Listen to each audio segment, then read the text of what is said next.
Akkam jirtu daawwattoota keenya kuni qophii addaati. Qophii addaa keenyaatiin dhimma haqa ce'umsaa irratti kan nuti mari'achuudhaaf istiidiyootti argamne. Keessumattuu haqa ce'umsaa jechuun maal jechuudha? Haqa ce'umsaa biyya kana keessatti akkamitti yaalamaa ture? Amma immoo keessattuu imaammata haqa ce'umsaa qopheessuudhaaf tarkaanfiin deemamaa jiru maal fakkaata? Akkamittis milkaa'uu danda'a waan jedhu kanarratti mari'achuudhaaf kan nuti istiidiyootti argamne.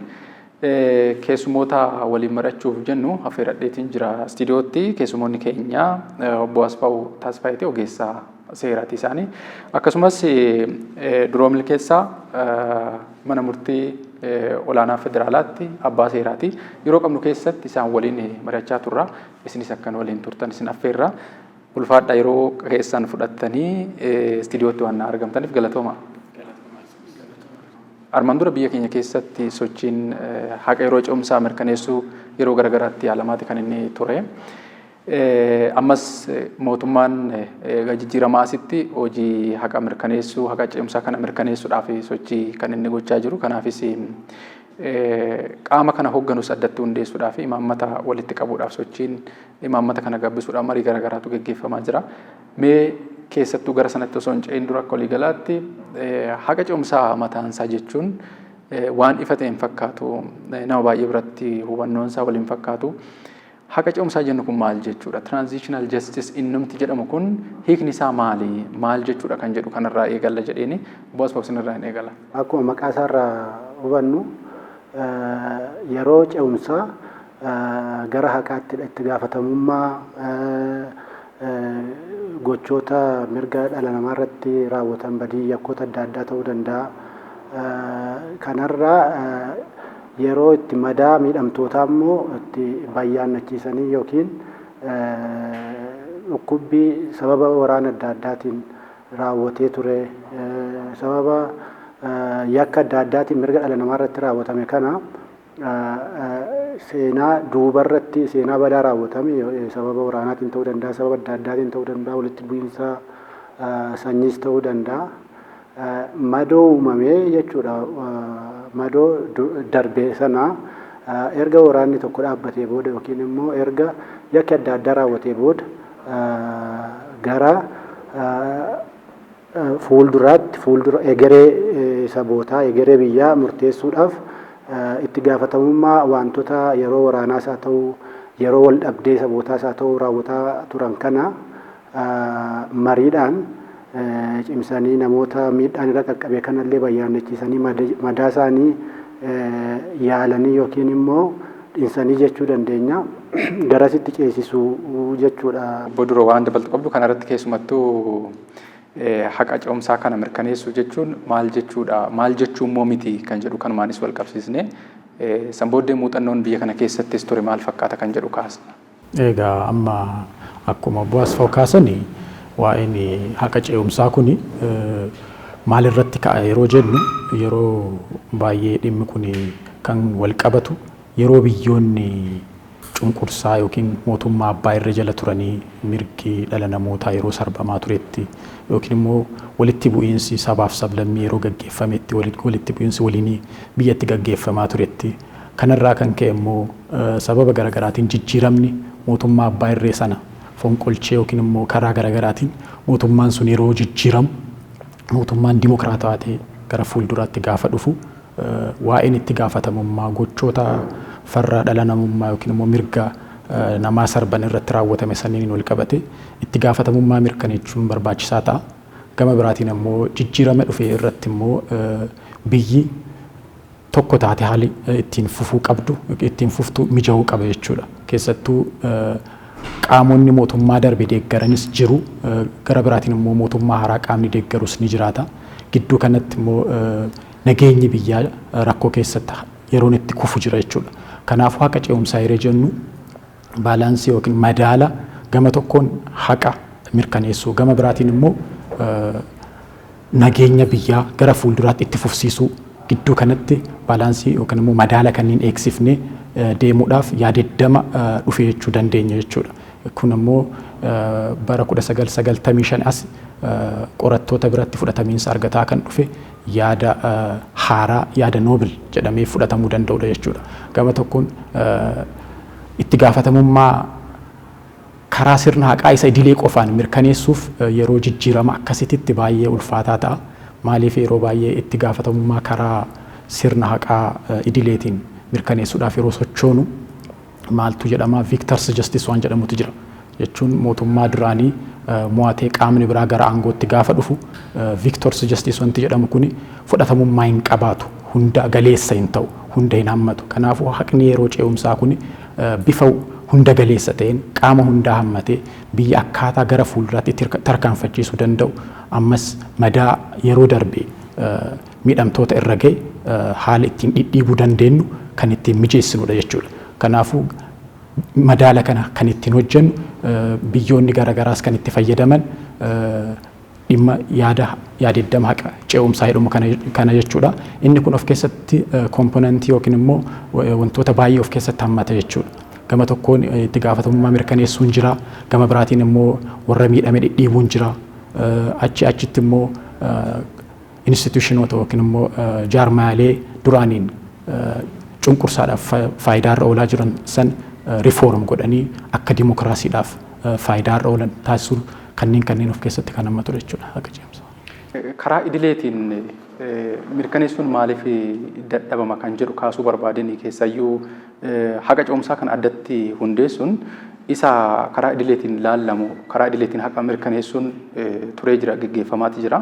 Maali wanti kanaan addatti isa godhu wanti asirratti irra caalatti laallamu maalinni kan jedhu osoo kaasne akkasumas immoo akka biyya keenyaatti muuxannoon as dura ture maalinni keessattuu dargiin gaafa aangoorra tures waan kana fakkaachuu fedhu wayii haqa mirkaneessuu kanarratti waan hojjetaa ture waan akkasii yaalii wayiitu ture Adwaa'iinis aangoorra gaaf ture waanuma kana fakkaatu wayii wanti yaalamee jira kanaanis wal qabsiisnee haa kaasnu jedheen. Dhimmichi dhimma haqa idileetiin galma ga'u miti yookiin immoo milkaa'u miti. Sababiin isaa yeroo seenaa darbe keessa yookiin taatee darbe keessa mootummaa abbaa irree ture kana maaltu raawwatamaa tureera.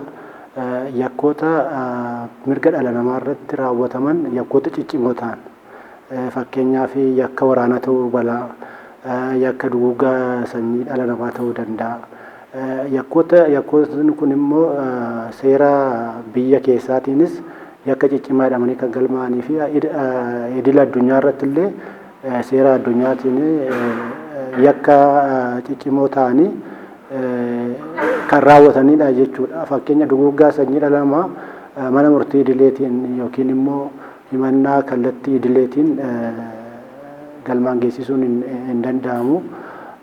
Sababoota kanaaf kun maaliif hin danda'amu? Tokkoffaa qaamoleen himannaa kana hundeessan yookiin qorannaa kana geggeessan dhaabbata yookiin instituushinii gochicha raawwataa ture sana keessa jiraachuu danda'u. Yeroo kana qaamni addaa hin hundaa'u yoo ta'e hawaasa birattis akka miidhamaa birattis amantaa haqa argachuu yookiin namni miidhaa sirna darbe sanaan miidhame kun haqan argadhadhee amantaa irraan horatu jechuudha sirnicharraati. Amantaa hin horanne taanaan immoo ce'umsi hin jiru jechuudha. Ce'umsi hin jiru jechuudha. Kanaaf haala idilee ta'een kallattii bifa addaatiin akka ce'umsaa kana keessatti himannaanis adda addaa ta'u qorannaa adda addaa gaggeeffamuu qaba jechuudha. Yakkootni raawwataman yakka sassalphoo miti yakkoota ciccimoo kan ta'an waan ta'eef qorannaan isaaniillee sadarkaa muuxannoo adda addaa kan gaafatu ta'uu danda'a. Muuxannoo dheeraa fi muuxannoota adda addaa waan gaafatuuf dandeettii addaas kan gaafatu naamusaaf dandeettii addaa gaafachuu danda'a. Haalli qorannaa isaa akkasumas himannaan isaa kanaaf haala addaatiin dhimmoota ilaalamuu qabanidha. Kan biyya keenyaa kana yoo ilaalle immoo seenaa biyya keenyaa kana bara mootummaa Haile Sillaasee akkuma kufeen dargiin gara aangootti yeroo dhufu dhaaba qorannaa waa qorachuuf akkuma hundeessaniin fiixaanituun baasiin gara tarkaanfii fudhachuutti deeme mootummaan dargii. Tarkaanfii fudhachuutti deeme achumaan waa'een isaa inaasaa abdan jechuudha. sana booda mootummaa isaa hundeeffatee gara bulchuumatti deemanii erga sanaa booda mootummaan Addawaawii kun yookiin Ihaadig erga dhufee immoo waan akka ce'umsaa kana fakkaatu aangawoota Dargii yakka dhala namaa irratti mirga dhala namaa irratti raawwataniiru jedhamu aangawoota mootummaa yeroo Dargii keessa turan adda baasuutiin himannaa dhiyeessaa turanii yeroo kanatti bara 1992 keessa dhimma kana kan hordofu akkuma gaa maaliif barbaachisa kan jedhamu kana ilaalchisee dhimma kana qofa kan hordofu mana hojii abbaa langaa addaa labsiidhaan hundeessanii itti waamamni isaa yeroo sanas muummicha ministeeraaf kan ta'e hundeessuutiin gocha yakka badii dhala namaa raawwatanii kan jedhan kanarratti qorannaa fi himannaa geggeessaa turanii yeroo kanatti gaa akkuma amma Bodiroon kaasanii mootummaan aangoo qabatee yookiin mootummaan Ihaadig Addawaawii jechuudha qorannaas kan geggeessu matuma isaatiin ture himannaanis kan dhiyeeffamu matuma isaaniitiin ture haalli isaa miidhamtoota giddugaleessa kan godhate illee miti miidhamtoota giddugaleessa hin taane namoonni yakka raawwatamaniiru jedhamanii shakkaman kunillee gocha yakkaa kana keessatti hirmaataniiru namoonni jedhaman illee hin dhaga'amne kanaaf haqni ce'umsaa yeroo sana guutummaa guutuutti jira jechuuf hin rakkisa akkuma obboleessi koo kaase haqni ce'umsaa jiraachuuf wantoonni wal deeggaran baay'eetu jiru malootni ittiin haqa ce'umsaa kana mirkaneessinu tokko himannaa dhiyeessuudhaan qorannaa adda addaa qorannaa geggeessite himannaa hundeessuudhaan inni kaan immoo haraara uumuudhaan haraara buusuudhaan haraara waaltawaa ta'e buusuudhaan qabxii inni biraa immoo dhugaa barbaaduudhaan dhugaa barbaaduu dhugaa lafa qabatamaatiin lafa jiruuf gocha raawwatame kana barbaaduun barbaachisaadha. Muuxannoowwan biyya biraa fudhanne fakkeenyaaf gara Afrikaa kibbaa Truth and Reconciliation Commission kan jedhu dhugaa komishinii dhugaa fi araaraa hundeessaniitu itti deemaa turanii komishinii dhugaa fi araaraa qaamni dhugaa barbaadu kun egaa ogeessas ta'uu dhiisuu danda'a namoota muuxannoo qaban adda addaa ta'uu danda'u namoonni kun eenyu wajjin immoo dhugaa barbaadu tokko miidhamaa ta'uu danda'a miidhamaa yakka yeroo darbeetiin kan miidhame rakkoon sun kan irra ga'ee fakkeenyaaf maatiin kan jalaa du'e ta'uu danda'a obboleessa yookiin obboleettiin yookiin immoo ofumaaniyyuu kan buqqee ta'uu danda'a buqqee naannoorraa kan deeme yookiin immoo torchar kan ta'e ta'uu danda'a miidhamaa sanas giddugaleessa godhachuu yakka sana nama raawwates odeeffannoo funaanuutiin dhugaa barbaaduun kun ni jiraata qabxii biraa beenyaa kennuu fakkeenyaaf miidhamtootaaf miidhamtoota beenya'uu bakka isaan duraan turanitti deebisuu amilee isaanii badaduu bayyaannachiisuu madaa isaan irra qunname kana gareen miidhaa sana keessatti hirmaaterree dhiifama gaafachuutiin wanta kana maaliif akka raawwatan dhiifama gaafachuutiinis ofimaaf beenya'uudhaaf isaanillee wantoota qabxiiwwan kana hin haguugne yeroo mootummaa Addawaawii himannaa qofa haguugee malli biraa maal gochuudhaaf tokko amilee isaanii ijaaruun gocha namoota sanarratti raawwatee akka fakkeenyaaf Red Terror jedhamee gamoo mootummaa Addawaawii ijaareeraaf namoota rakkoo sanaan miidhamaniif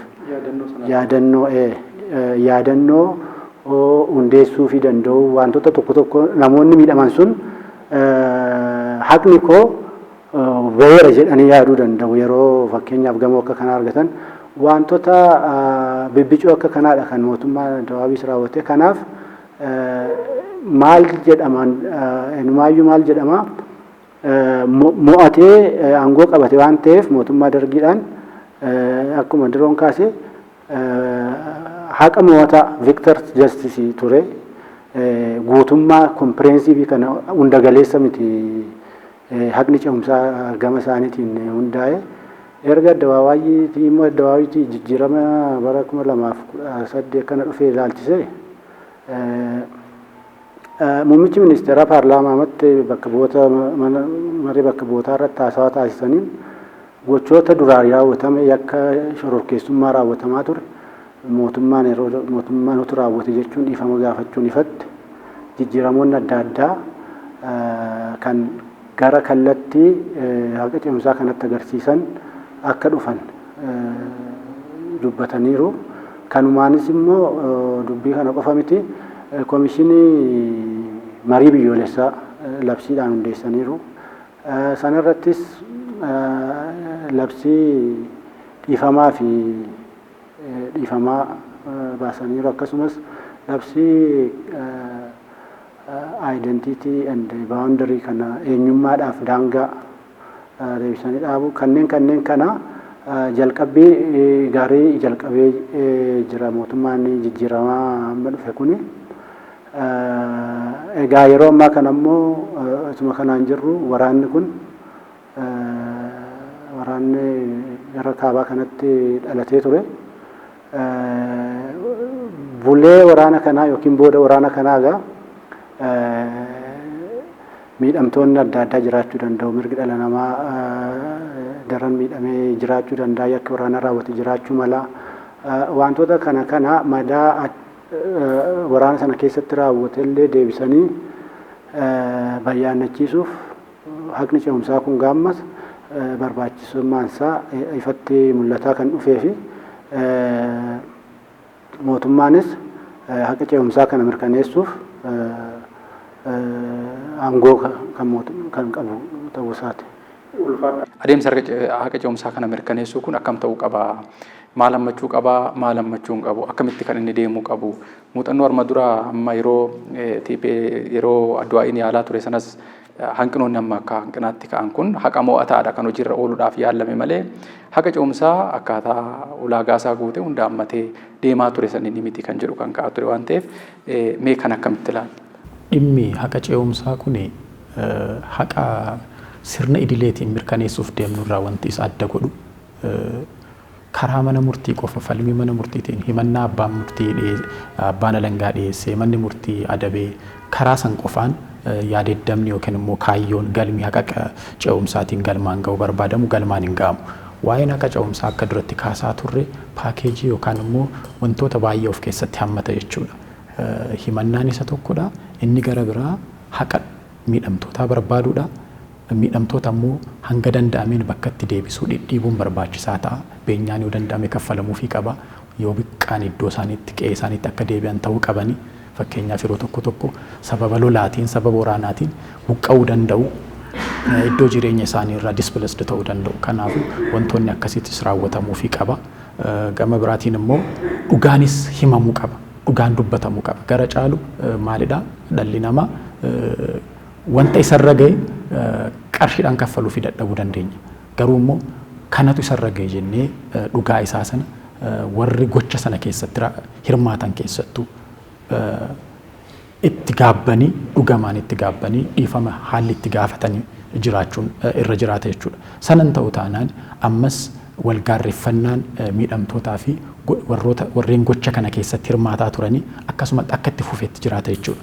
Kanaafuu biyya itti fufsiisuu keessatti haqni ce'umsaa dhimmoota kanneen hunda galeessa godhee haala kanaan gochoota kanneen of keessatti hammatee miseensota yookiin immoo lammiiwwan biyyaa hunda isaa mo'ataas deeggartoota mo'atamaas hunda isaa hin hammatu taanaan fuulduratti deemee ammas inni kan yeroo itti eeggatu yookiin immoo kan ittiin walaabaaraa jiraatan ta'uu danda'a jechuudha.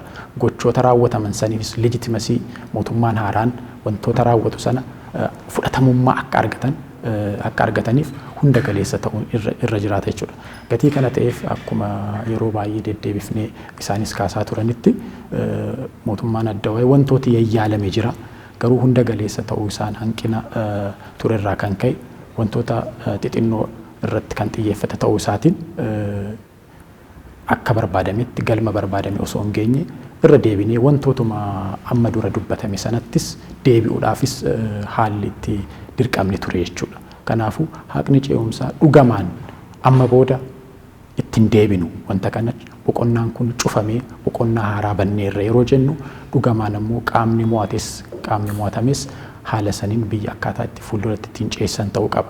Haqa ce'umsaa kana mirkaneessuu keessatti daangaa qabaa yookiin immoo daangaa mataa isaa danda'e qabaa laata? Maaliifin kana kaasaa imaammanni haqa ce'umsaa kun gaafa hundaa'u akkuma amma naa kaastan galmi isaa inni dhuma wal amantaa uumuu biyya waliin ijaaruu keessatti gara fuulduraatti akka booddee dhiisanii inni dhiifamaan hafee inni beenyaan argachuu qabu beenyaa argatee kan beekamtiin kennamuufii qabus beekamtiin kennamee fi gara fuulduraatti deemuudha kan jedhu wal amantaa uumuudha kan jedhudha. Kanaaf daangaa qabaa eessarraa eegalla kan jedhu kun maaliif darbee achi garas fagoorraa eegalla kan jedhu jira. Dhiheenya kana immoo as naannuma kaawwa biyyattiitti walitti bu'iinsa turerraa eegalama kan jedhu waan akkasii ka'a waan ta'eef kan akkamitti ilaalta? Konveeshiniin Jeneevaa akkasumas seerri mootummaa Itoophiyaa yakkoonni akka kanaa yeroon darbinsa yeroon qaban jedha.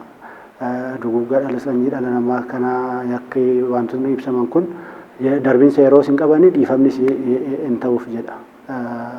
Itoophiyaanis labsiiwwan idil addunyaa yakkoota kana mallatteessiteetti waan ta'eef qaama heera mootummaati. Kanaaf darbinsa daangaadhaan daangessuu hin danda'amu. Maaliif ree fakkeenyaaf amma yoo kan addunyaa biraa ilaalle naazii yeroo naazii yakka namoonni raawwatan aangoonni akka raawwatan dhiyeenya kana adabbii kan argatan jiru. Namoonni kun qaamolee mootummaa waan ta'aniif humna qabu baruu danda'u dhokatanii jiraachuu danda'u. Yeroo isaan barbaachuun immoo yeroo fudhachuu danda'a. Haala isaanii jijjiirratanii jiraachuu danda'u. Kanaaf yoo daangessinee miidhamaan sun haqa argatiin hafa namni sunis haqa jalaa miliqeefa. Kanaaf galmi inni guddaa namni miidhamaan tokko akka gareettis haa ta'u dhuunfaadhaan haqni isaa haqa argachuun isaa raawwattoonni gocha sanaa yeroo isaan itti murtaa'udha haqa argadheera jedhee inni guddaa gammachuu namilee haqa argadheera jedheetu amana haqa jalaa baduu danda'u. Kanaaf yeroodhaan darbinsa yeroodhaan daangessuu hin barbaanne akkuma idil addunyaatti iyyuu jechuudha. Kanaaf biyya keenya kanattis falmii adda addaatu ka'aa jira. Amma eessumaa jalqabu kan jedhu kun kaasu gareen Minilik irraa jalqabu qaba kan jiru. Sirna Minilik miidhamneerra gareen jedhu jira. Gareen immoo yeroo sana biyya ijaarsa biyyaa keessatti waan raawwatamedha waan ta'eef kun achi dhaquun qabu gareen jedhu jira. Gareen erga mootummaa Haile Sillaaseedhaas ilaaluu qabna jedhus jira. Gareen immoo mootummaa 91 mootummaa Addawaawii irraa ilaaluu qabna jedhu jira.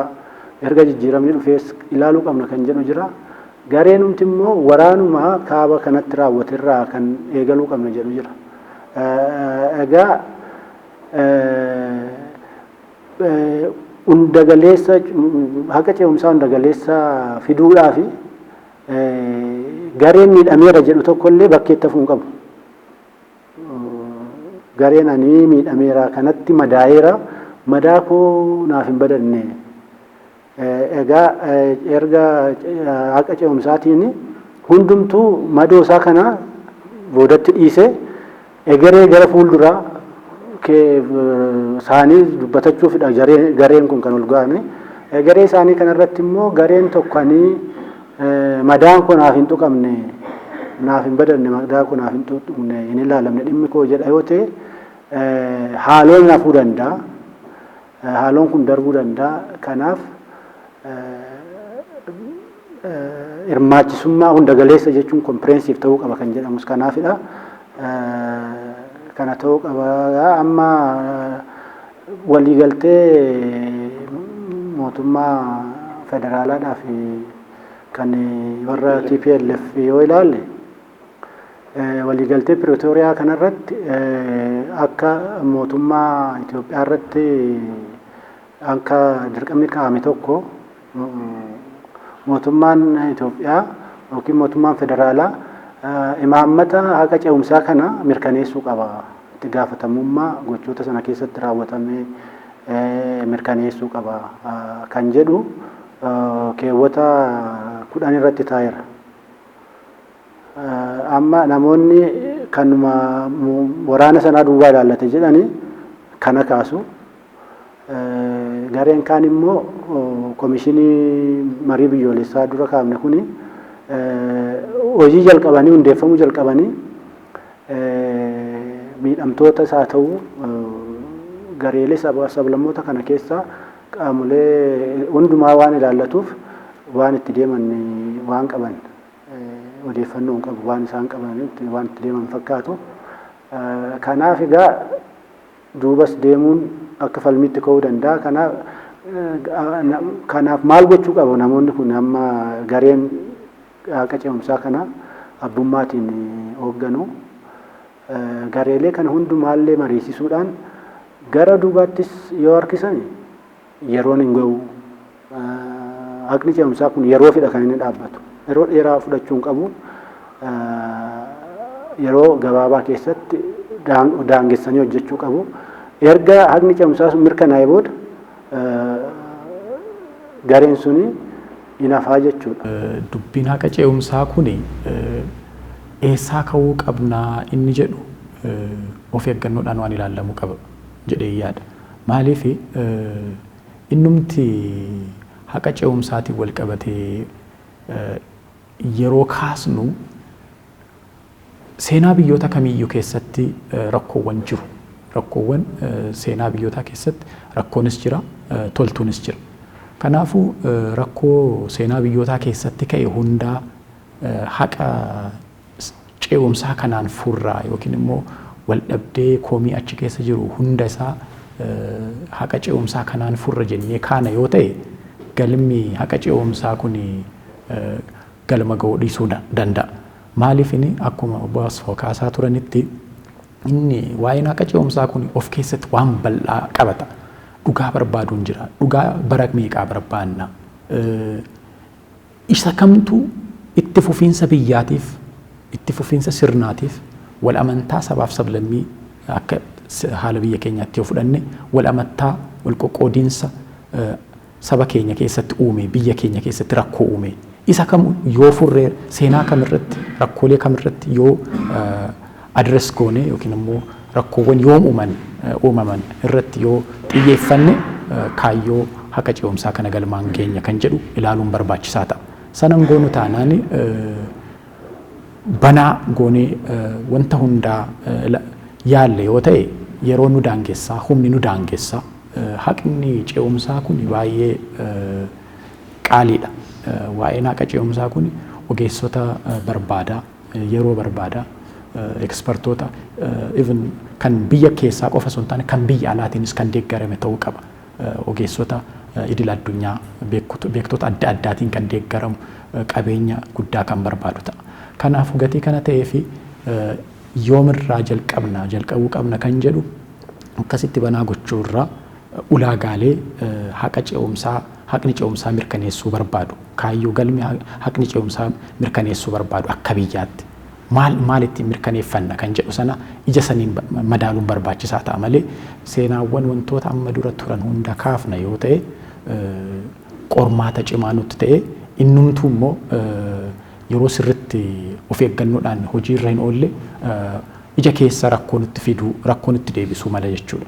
Kanaafuu ija saniin madaallee yoom dubbii yoomii san rakkoo yoom ka'e san dhimma kanaan ilaaluu qabna kan jedhu haala saniin osoo xiinxallamee gaariidha jedhee yaada. Karaa milkaa'aa ta'een akka inni fiixa bahu bifa kamiin deemuu qaba haala qabatamaa biyya keenya keessa jirturraan.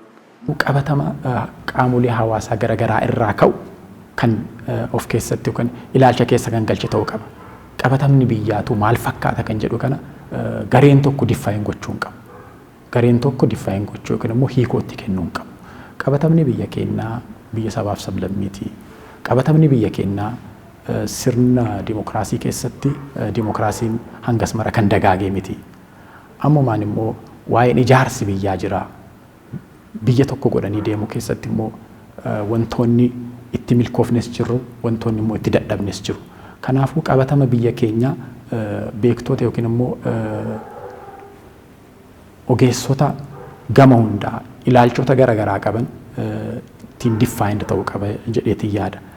Ija saniin yeroo ilaallu dhugaa biyya keenya keessa jiru fakkeenyaaf sabaaf sablammoota gidduu wantoota jiran seenaa mootummoota darbanii keessa wantoota jiran kaampiin gama hundaanuu jiru as dhufee as dhiyaatee haalli ittiin mari'atu duraan dursee jiraachuu qaba jedhee yaada. Kana booda hanga danda'ame dhugaa irratti marii haqa qabeessa ta'e irratti marii fuuldura biyyaa egeree biyyaa ilaalcha keessa galcheen mari'atamee wantoonni fala argachuu qaban yookiin wantoonni deebii argachuu qaban dursanii adda ba'uu qabu jedhee yaada. Haala saniin dursinee mariin biyyaalessaa kun akka mariin biyyaalessaa kun ta'ame marii biyyaalessaa kana keessatti immoo wantoonni akka rakkootitti akka rakkoo ciccimaatitti adda baafaman gochoonni yakkaa fakkeenyaaf yakkoonni sukkaneessaan raawwatameera yoo jedhame isa saniif beekamtiin barbaachisu kennamuufii qaba. Namoota gocha kana keessatti immoo hirmaatan akkaatuma sadarkaa hirmaannaa isaaniitiin inni itti gaafatamuu qabus itti gaafatamuu inni kaanis immoo gadi ba'ee haalli inni ittiin dhugaa ture sana ittiin dubbatee dhiifama ittiin gaafatu ammas immoo hanga humni mootummaa hayyametti gareewwan wantoota gochoota akkasiitiin miidhaman ammoo akkaataa itti dhidhiibaman sirna dhidhiibbaa compensation scheme kan jedhamu mootummaan hanga danda'ameen kana yeroo goonu qaamota biyya alaatis yookiin immoo deeggarsa idil addunyaatis dabalatee jechuudha. Wantoota akkasiitiinis qajeelfama taasisnu ammas immoo riifoormiiwwan jalqabaman riifoormiiwwan qaamota seeraa riifoormiiwwan qaamota nageenyaa keessatti jalqabame sirriitti gadi fageenyaan akka hojiirra oolan taasisuun hojiitti jijjiiramuu danda'a jedhee yaada. Haqa ce'umsaa kanaa fi imaammata qophaa'aa jiru kanaa fi poolisii kanaaf galteewwan yookiin immoo yaadota garaagaraa walitti qabuudha wanti gaggeeffamaa ture. Milkaa'ee ta'ee waan barbaadamu sana akka milkeessuuf adeemsa akkamii keessa darbuu qaba yookiin immoo bifa kamiin ijaaramuu qaba kan jedhu nu kaasaatii gara dhumaatti deemna. Akkuma maqaasaa kanaa gareen miidhame kamillee jechuudha. Waan miidhameera gareen jedhu hirmaataa ta'uu qaba haqa ce'umsaa kana keessatti. Inni hirmaachifne taanaan haqni gara haqaatti ce'eerra jechuun gareen sun komii kaasuu danda'a guutuus ta'uu dhiisuu danda'a jechuudha. Kanaaf kun akka hin taaneef tokkoffaa imaamata kana abbummaatiin gareen qabatu hunda galeessa taasisuudhaan qaamolee ogeeyyii adda addaa ta'uu danda'a akkuma isaan kaasan keessoodhaas biyya alaadhaas yeroo hirmaachisanitti qaama miidhameerra jedhu immoo biyya kanatti akkuma amma kee akkaataan itti seenaan biyya kanaallee seeneffamaa ture yookiin himamaa ture namoonni irratti waliif hin galle jijjiiru. Kanaaf hunduma isaa madeessanii buruqsanii walitti dubbachuu mari'achuu qaamolee dhimmamtoota yookiin hirmaattota hunda hirmaachisuudha. Yeroo kana taasisu qaamni hoogganu yookiin immoo akka riifoormiin dhaabbilee mootummaa kana keessatti immoo riifoormiin adda addaa gaggeeffamuu qaba. Sababni isaa fakkeenyaaf qaama durumaan ture sanarraa haqa nan argadha jedhee yaaduu dhiisuu danda'a qaamni miidhame suni. Kanaaf yookiin immoo qaama dhaabbata mootummaa sanarratti yakka sun karaa nama sanaa raawwate ta'uu danda'a, karaa hoogganaa waajjiraa ta'uu danda'a, karaa ajaja isaa ta'uu danda'a.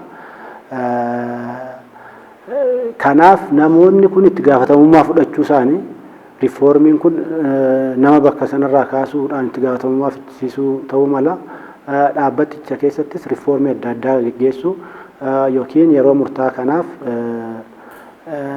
haala addaatiin dhaabbilee hundeessuu kanallee hammachiisuu qabu. Kun yeroof bajeta fudhachuu danda'a. Humna namaa guuttachuun kun ogeessa sadarkaa olaanaa barbaaduu mala kanneen kana raawwachuun barbaachisaadha. Komishiniin marii biyyaalessaa hundeeffameetu kanaan cinaatti marii garaagaraa geggeessaa kan inni turee fi ammas itti jiru. Kana cinaatti immoo haqni ce'umsaa kun dhufeera. Wantoonni kun lamaan waliif akkamitti wal utubaa deemu? Maal waliiti lamaan isaanii? Waa'een haqa ce'umsaa kun biyya ceesisuudha. Biyya fuulduratti tarkaanfachiisuudha. Galmee seenaa tokko cufanii galmee haaraa tokko banuudha. Keessumaayyuu galmee miidhamaa, galmee inni tokko miidhaa fi inni tokko miidhamaa itti ta'e sana cufanii amantaa hawaasa gidduutti uumanii biyya fuulduratti tarkaanfachiisuudha. Gamanaanis yoo dhufnu mariin biyyaalessaa kunis kaayyoon isaa kanuma. Kaayyoon isaanii tokko waan ta'eef wantoonni kunniin wal faana yoo wal utuban malee waan wal faalleessan tokko illee hin qaban. Kanaafuu dhimmoonni kunniin wal utubanii yoo deeman kaayyoon haqa ce'umsaa jennu sun galmaan ga'uu danda'a jechuudha. Waa'een marii biyyaalessaa bakka hin godhamnetti haqa ce'umsaa qophaa dubbachuun hin danda'amu. Marii biyyaalessaa goonee dubbiin haqaa awwaalamee hafa taanaanis mariin biyyaalessaa bu'aan qabaatu jechuudha. Kanaafuu dhimmoota kanneen bifa hunda galeessa ta'een qixa sabaaf sablammii hunda hirmaachiseen qaamota dubbiin kun na ilaallata jedha hunda galeessa ta'een hirmaachisee kan raawwatamu ta'uu qaba jechuudha. Kanaafuu mariin biyyaalessaatii fi haqa ce'umsaa kallattiidhaan wal deeggaru jechuudha. Kaayyoo biyyi itti fuulduratti tarkaanfachuudhaaf yaaddeessan galma geessisuu keessatti dhimmoonni kunniin of eeggannoodhaan hojiirra oolan taanaan biyyoonni seenaa gurraachaa isaanii cufanii seenaa haaraa, seenaa walqixxummaa, seenaa dimokiraasii ammaas immoo seenaa guddinni biyyaa itti mirkanaa'u, seenaa fakkeenyummaa qabu, seenaa dhalli namaa itti wal kabajee itti jiraatu biyya akkasii uumuu keessatti wantoonni kunniin meeshaa gurguddaadha jennee kaasuu dandeenya jechuudha. Wasfoo dhumarratti kanaan wal qabatee wanti dabaltanii jiraates qabxii itti aanutti hin darba. Okay, yaada isaan kaasan dhuguma wal deeggara, wal utubaa, inumaayyuu hojichaa fiixaan baasuudhaaf